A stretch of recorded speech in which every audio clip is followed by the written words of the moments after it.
Hi, everybody, it's Josh with Talk About Trek, and I am back again this week, having just finished up probably one of the best Star Trek books I've ever read, Spock's World by Diane Duane. Now, if you've been following along, I've been on a Diane Duane kick this month, where I've read the Rihatsu saga, the whole complete, first four books or whatever, and then was left with the cliffhanger and not having the empty chair in hand, nothing to do. And I looked up at my shelf, and what jumped out at me but Spock's World, which I have never read before. So it seemed like the perfect kind of time filler to fit in there uh, while I was waiting on the empty chair, which coincidentally came today. Look at that timing, right? I mean, I finished this, I can start this, boom, look at that. So, beautiful. So, Spock's World. It lasts. The novel Star Trek fans have awaited for 20 years. Spock's World. Man, this is a novel. It is the 23rd century on the planet Vulcan. A crisis of unprecedented proportion has caused the convocation of the planet's ruling council and summoned the USS Enterprise from halfway across the galaxy to bring Vulcan's most famous son home in its hour of need. Whoa. As Commander Spock, his father Sarek, and Captain James T. Kirk struggle to preserve Vulcan's future, the planet's innermost secrets are laid before us, from its beginnings millions of years ago to its savage prehistory, from merciless tribal warfare to medieval court intrigue, from the exploration of space to development of Kthea? Logic, reality, truth. You know, the ruling ethic of logic, and Spock, torn between his duty to Starfleet and the unbreakable ties that bind him to Vulcan, must find a way to reconcile both his inner conflict and the external dilemma his planet faces, lest the Federation itself be ripped asunder. Diane Duane, author of 3 previous best-selling Star Trek novels and an episode of the new Star Trek The Next Generation television series, as well as countless other best-selling science fiction and fantasy novels, has crafted a tale of unprecedented scope and imagination, at once a generation-spanning historical novel and thrilling science fiction adventure. Damn, that was a mouthful, for real.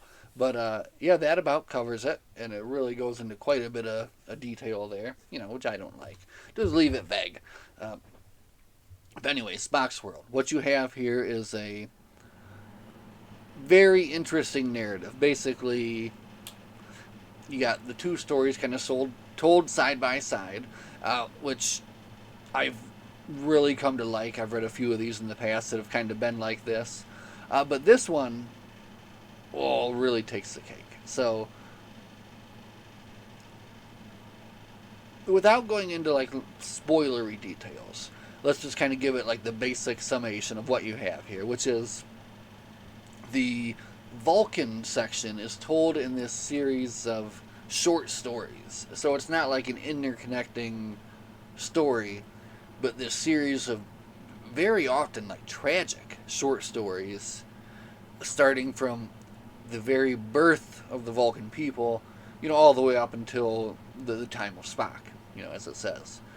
And that is so very well done. And then the other side of the story, the kind of the present time story, is just this very interesting series of kind of, I would say it almost culminates in the series of speeches given, by these characters, and then kind of like a little bit of initial detective work going up to that. So that's kind of like the spoiler-free summary, and it is all just weaved together so well and just done so expertly.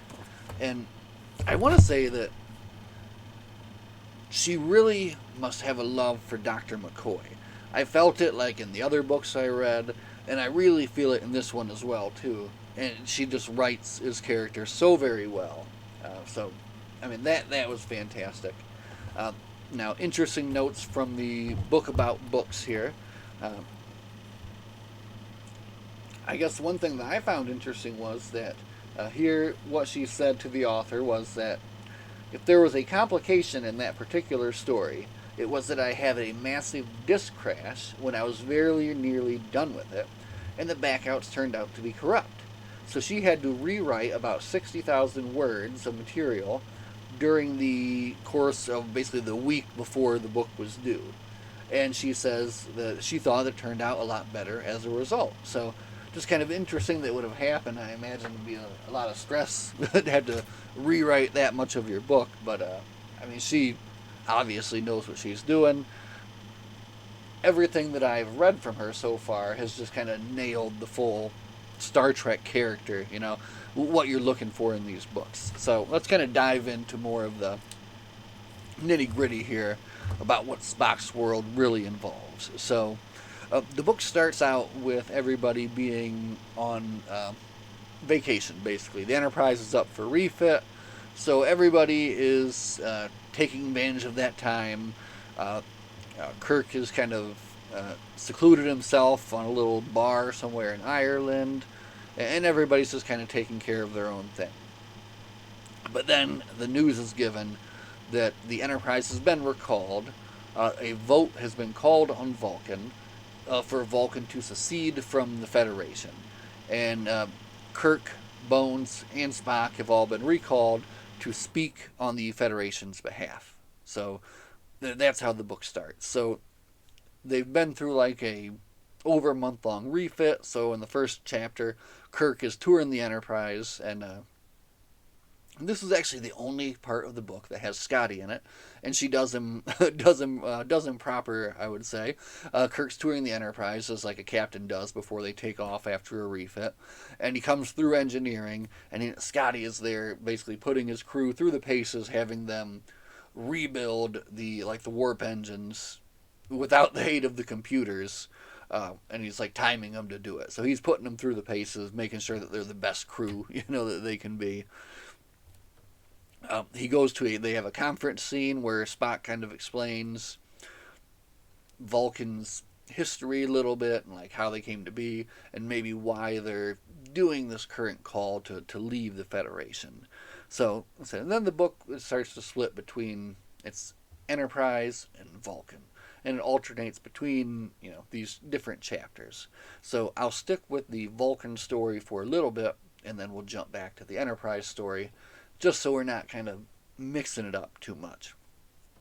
But the way she tells the story of Vulcan is very well done. Basically, it's a series of short stories, and the first one starts with the very formation of the planet and goes into very kind of like detail about how the planet was formed, how life first began, and the basically how everything started.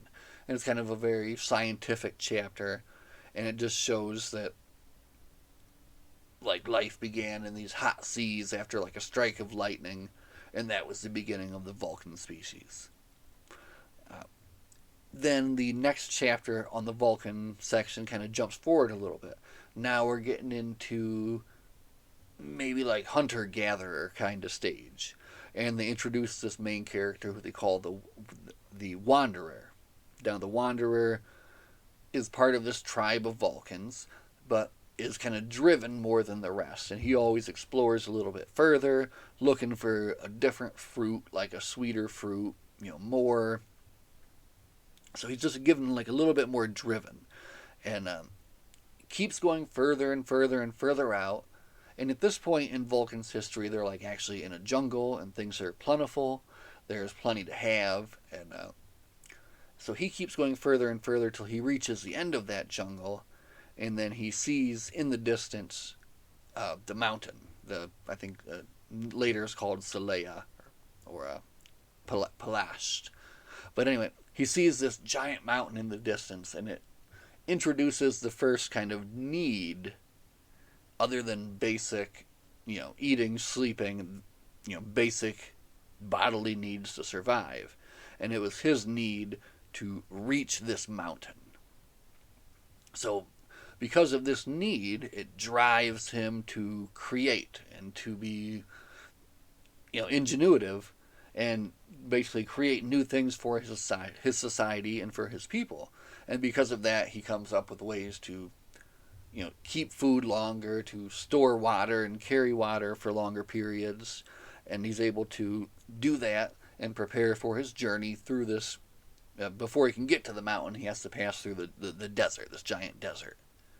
So he's prepared to do that. He goes into the desert and marches and marches and marches and marches and gets close to his death, basically.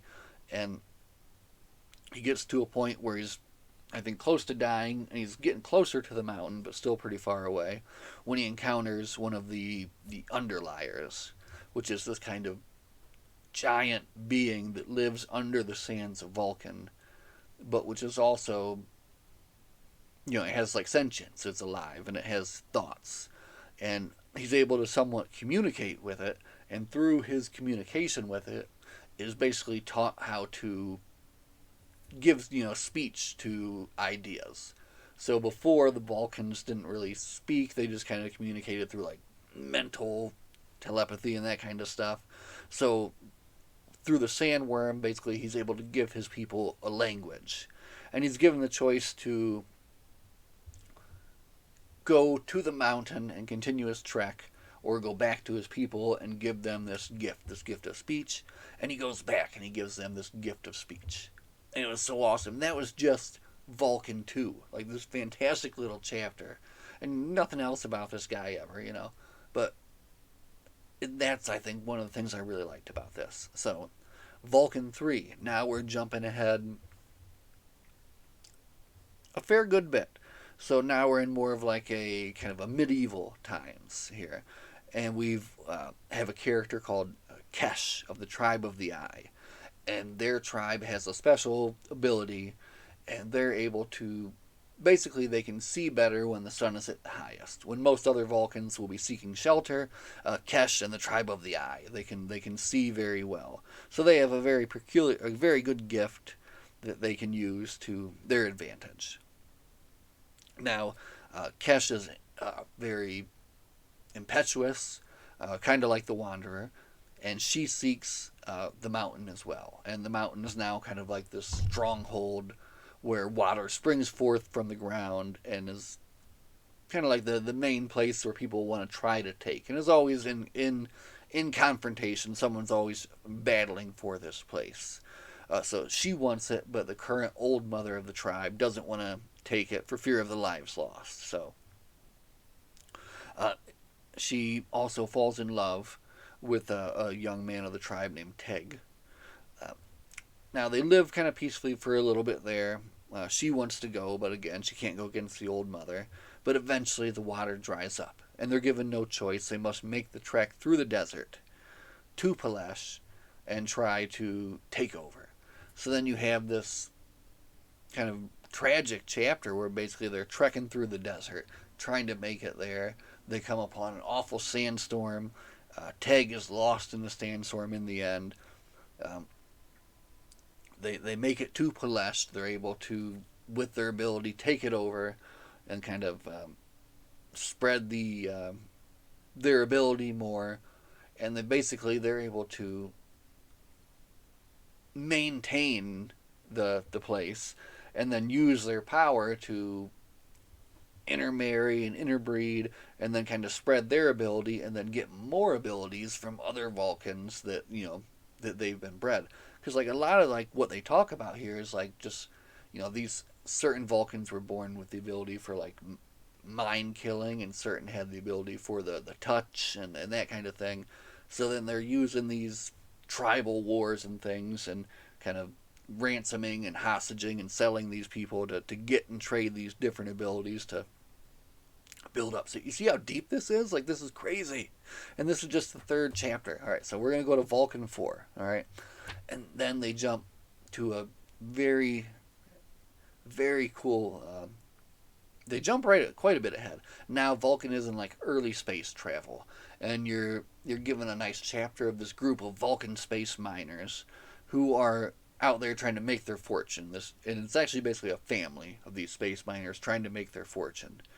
And I won't go into too much detail on that one, basically, but it's a tragic tale of they're searching for what they need, and they finally get it, and they're stopped, And I'm not even going to spoil it for anyone that hasn't read it yet, but that part was very good and like a very well written tragedy. So we'll skip over that and we'll go right ahead to Vulcan 6 because that's when it really starts getting deep.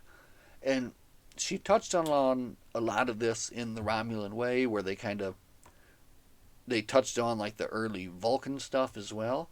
But here she gets more into Serac and basically how Serac became who he was. The person kind of destined to lead his people into peace after constant years of tribal war. So uh, another excellent chapter. Serac, of course, started out as just a normal Vulcan, going about his business with his father, doing just basic I think like cargo business or something like that. One day he saw the news of an antimatter weapons test that they did on the moon, which had blown like a gigantic crater, just complete devastation.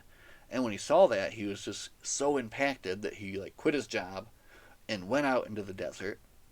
And in the desert, kind of had this experience that changed his life.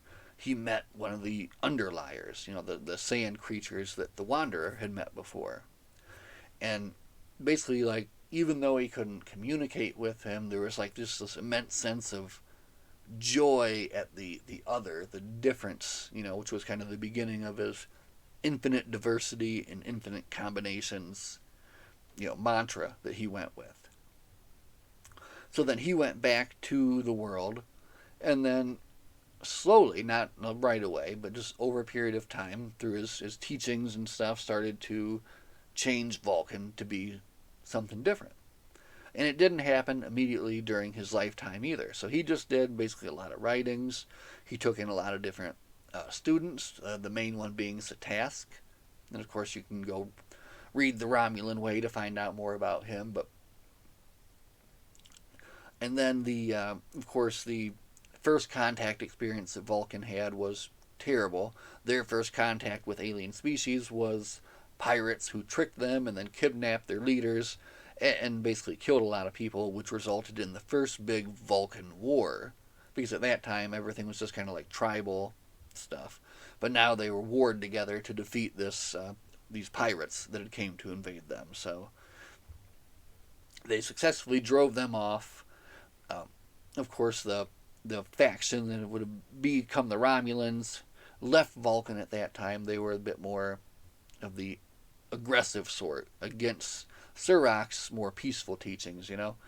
But then Serac, who was still trying to bring about peace, was going to get peace from like kind of one of the last big warring factions.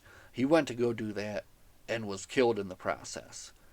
And after he was killed, there was like this great change on the planet. They were to bring about peace after that.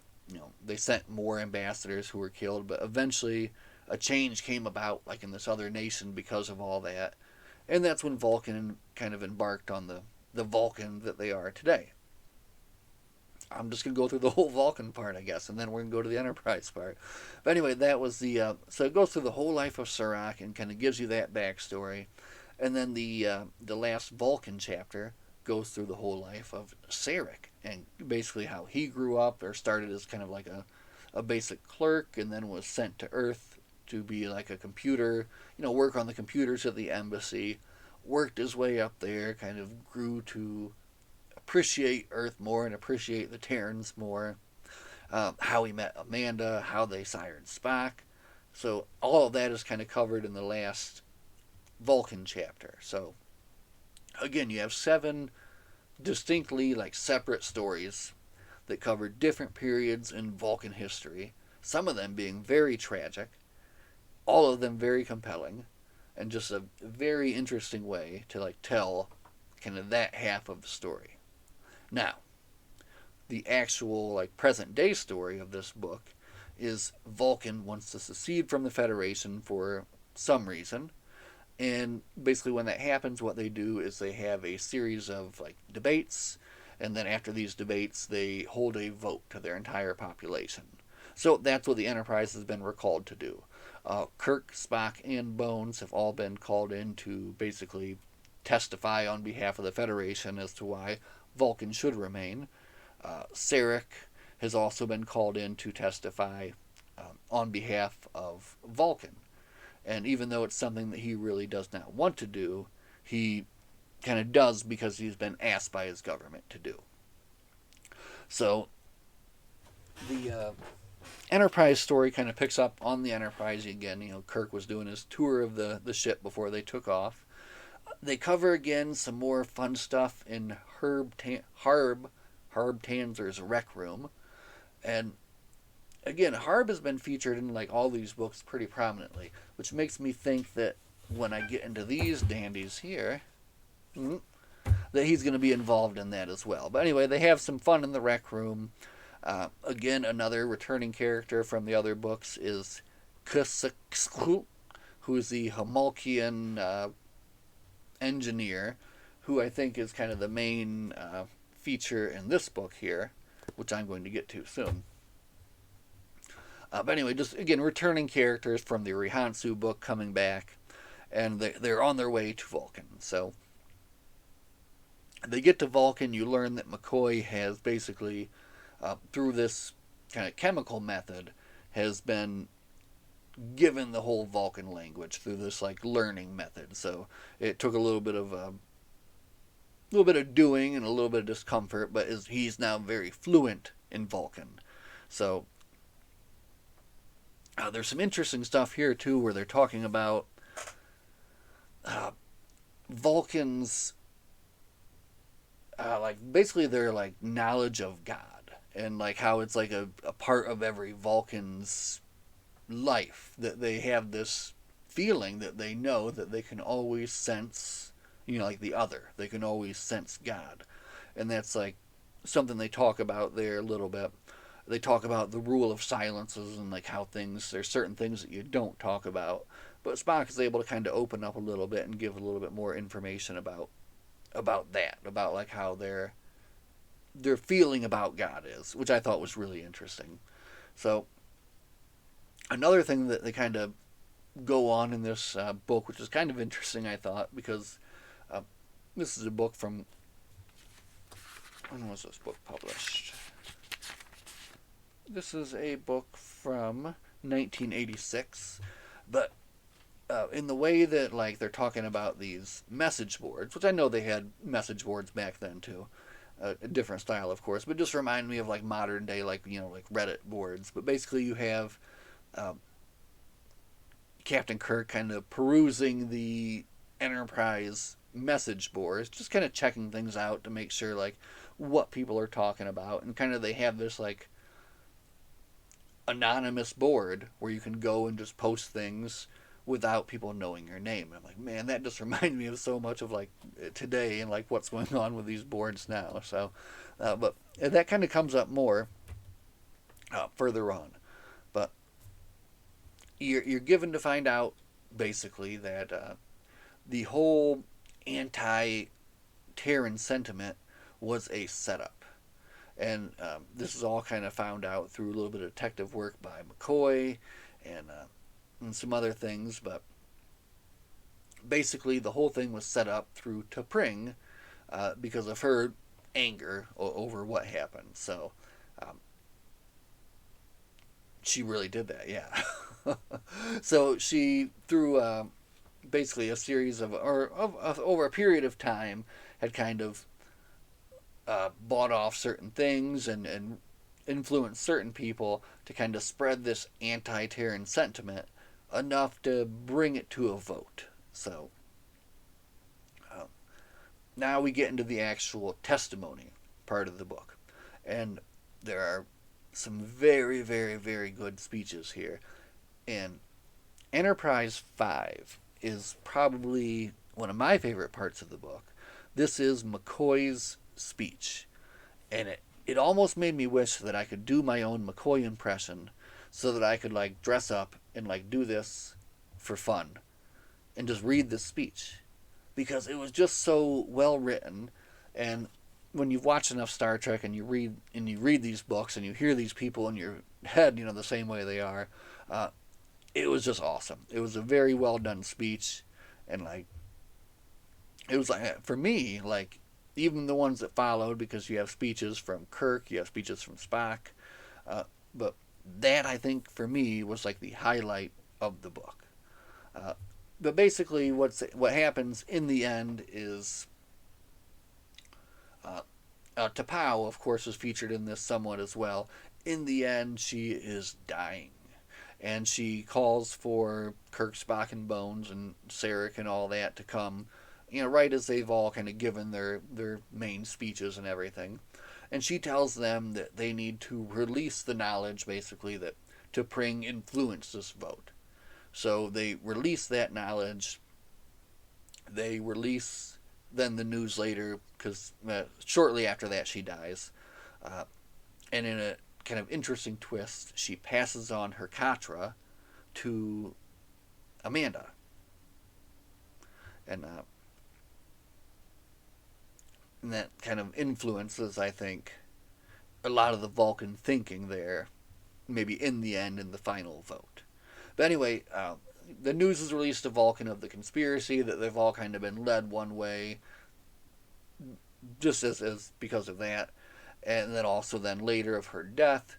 And then they have to wait a day while the voting kind of tabulates. Oh, Spock gives a nice rousing final speech at the end. But I kind of think everything's already decided at that point. But anyway, the final voting comes through, and of course, the vote is like 9 billion to 5 billion in favor of Vulcan staying in the Federation. So yay! There's what a fun book. There's literally no real conflict. There's no violence. There's nothing like that. It is all just talking and stories, and just very, very, very well done Star Trek. In the end, in the epilogue, they have a little epilogue in the end where they find out that, I'm not even going to go into it. It doesn't even matter. But it's such a good book, and I would recommend.